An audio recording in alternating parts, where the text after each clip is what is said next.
Warm up for lesson 3-6 multiplying matrices. Pause to do the review. Here's the answer. Pause to do the review. Here's the answer. Lesson 3-6 multiplying matrices. Objective: multiply matrices. Use the properties of matrix multiplication. All right, let's see, why would we want to learn how to do multiplication? Sometimes our matrix represents some important information that has to do with statistics. In this case, it is the statistics of Lisa's basketball points for each season. You can see that each one of these represents a different year.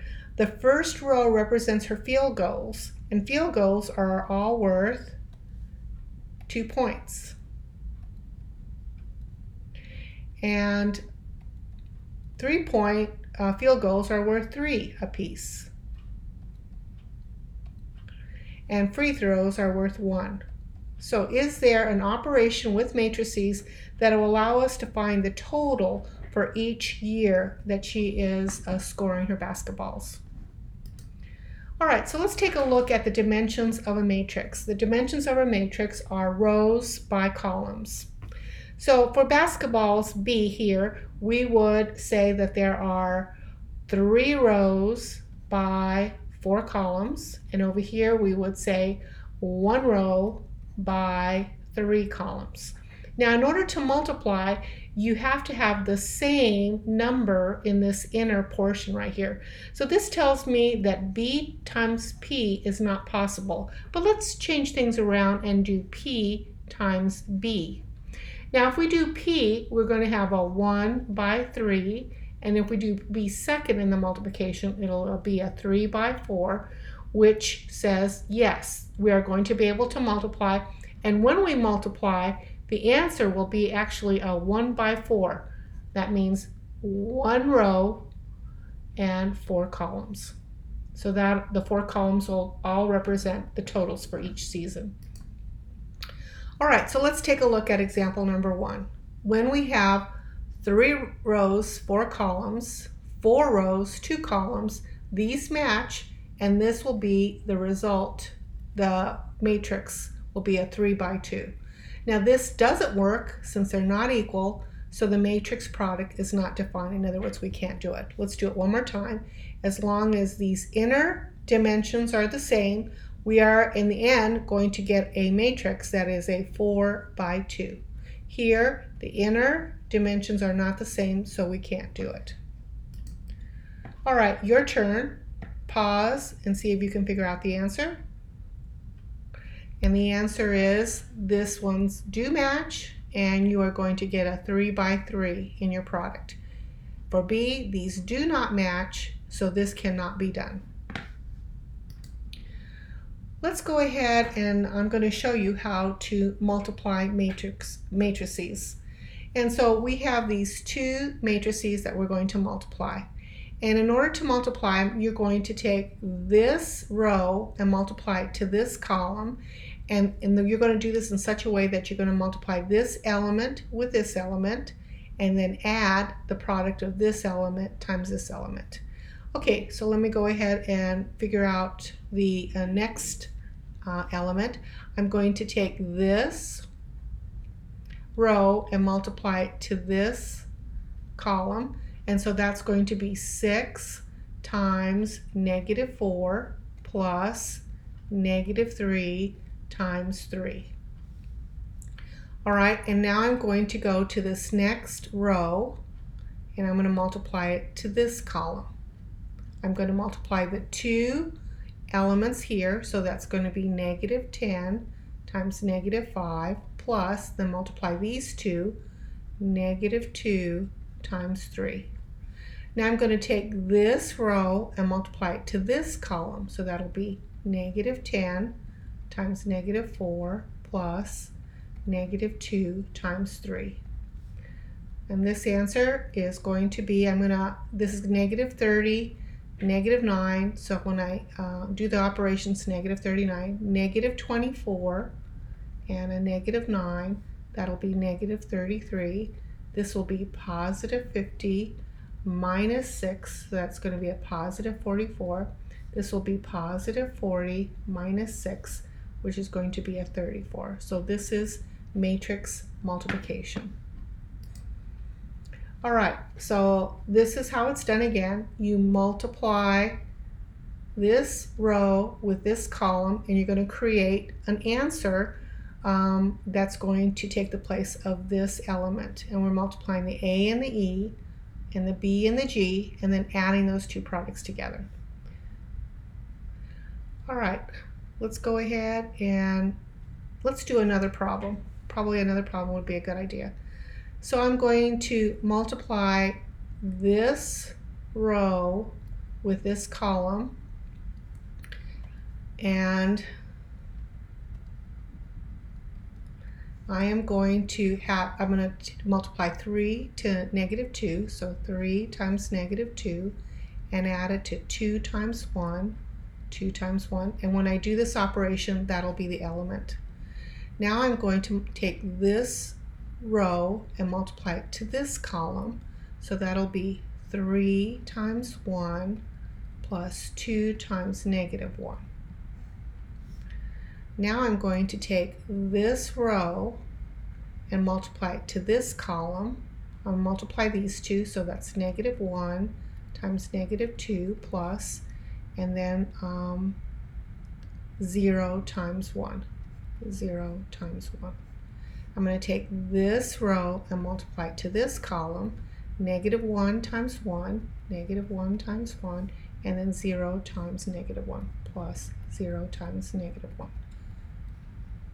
All right, and then this answer, once I do my product and sums, that'll be negative 6 plus 2, so that'll be a negative 4. 3 minus 2, which is a 1. Positive 2 plus 0. Negative 1 plus 0. And then this is my answer. So this is multiplication. Okay, you try it now, and I will give you the answer in a few minutes. Okay, so here's the answer. Again, I am taking this row and I'm multiplying it to this column. That's how I'm getting the 3 times 2, negative 1 times negative 2, and when I do this operation, I'm going to get an 8. I'm going to take this row and times it to this column. That's how I'm getting the 3 times 1, 3 times 1, negative 1 times negative 3, and that's how I'm getting the 6. And then I'm going to multiply this row times this column. 1 times 2 is 2. 0 times negative 2 right here, and I'm going to get a 2 as my answer. I'm going to multiply this with this. I'm going to have 1 times 1, 0 times negative 3, and I'm going to get a 1 as my answer. All right, so why do we again want to do multiplication? Again, similar to the basketball problem, we can have a situation in where we have a swim meet where when you finish at different places, you're awarded different points so that you can see where you're at in comparison to other high schools.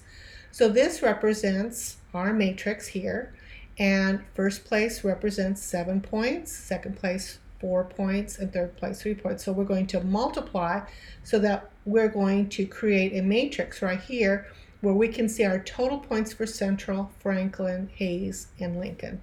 Now remember, this is a 4 columns by 3 rows, 4 rows, 3 columns, and then there's going to be 3 rows times 1 column. These match, so we're going to get a 4 rows, 1 column, which is what we get right here.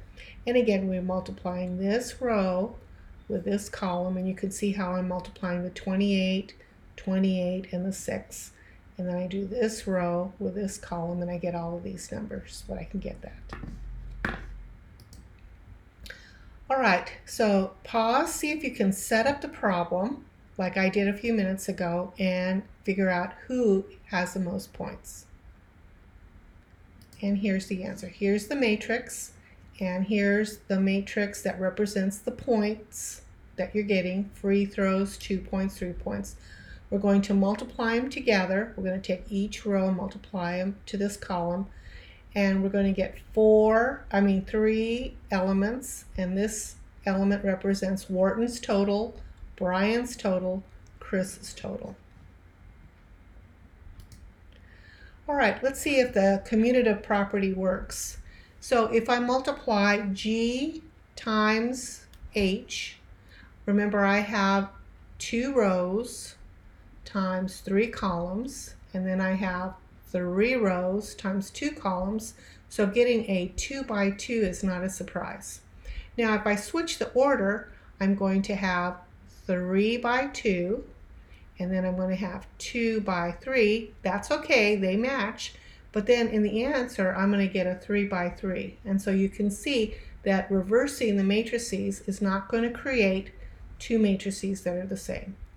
We can do it again to show you with a 2 by 2 and a 2 by 2. So I'm going to multiply this with this column right here, and I'm going to get negative 12, and then I multiply negative 1 with negative 4, so that's plus 4. So this answer right here will be a negative 9. And I'm going to go over here and multiply this row with this column, so that's going to be negative 12 plus 30. Now you can see right off the bat this is going to be a negative 8 for this element. This will not be a negative 8. I'm not going to bother going through it anymore because I can see that this is not going to be true. Okay, let's take a look at the distributive property. So can we distribute a matrix over the sum of 2 matrices and get what we've normally seen in the distributive process? Now if you go through this process, this is the answer you're going to get. Now if you multiply these 2 matrices, get the answers, and then add them up together, I want you to notice that you do get the same answers before. So the distributive property does work. All right, let's take a look at doing it again. I have S times T, and I got this answer, and then I got this matrix R here. Now I went ahead and took matrix S and R, multiplied them together, got this, took matrix T and R, got this answer, and then add them up. So the question is, am I going to get this answer here when I multiply?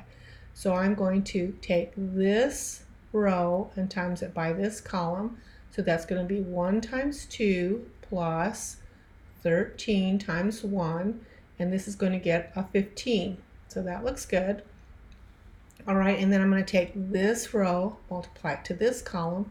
So that's going to be 1 times negative 1 plus 13 times 3. That's going to create a 39 minus 1, which is 38. So it's looking good. Okay, I'm going to multiply negative 6 times 1 plus, negative this row, this called negative 6 times 2, and then 13 times 1. So that's going to create a 1. Looks like that's matching. Take this row, times it by this column, negative 6 times negative 1 plus 13 times 3. And this is a negative 6 plus a 39, and it looks like it does match. All right, so the properties of the associative, multiplying by scalar, left distribution, right distribution all work. Okay, pause to see if you can find this representation and this representation. And if you do it, you're going to notice that you're going to get the same answers in the end because the distributive process does work.